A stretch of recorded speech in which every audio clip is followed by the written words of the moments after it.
Sana minun song tu misuan taklo ta nun petu liswa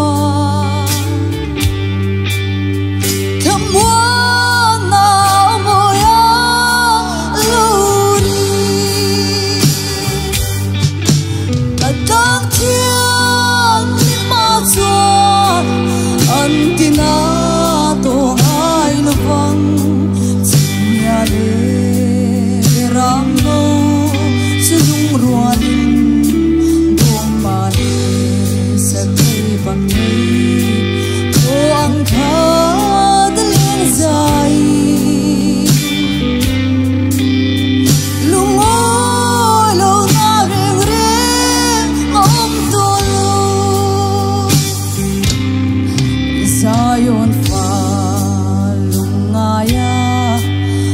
zong zong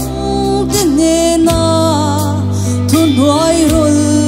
le thing lung lung chia tenena ling na shia le parchi fog na sil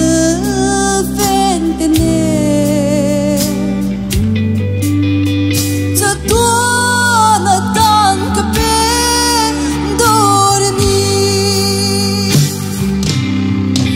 kadang tiang lima zuan antina to ai lovang tia de berang no sudung rualin ngom mane sati bang nei po ang khat leng zai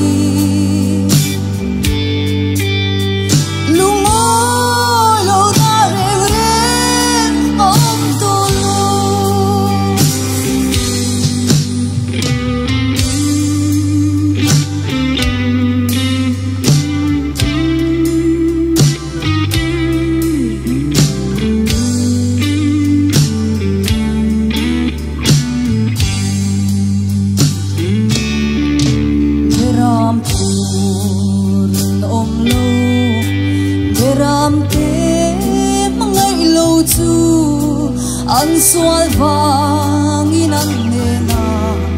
kailarang kamangay meramte zuge shuai komle anga mangay tu berampu kape ang kadang tiang lima zuan antina to ai lovang sia le berang no sulung rualin bom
la za tambal mi som se prosem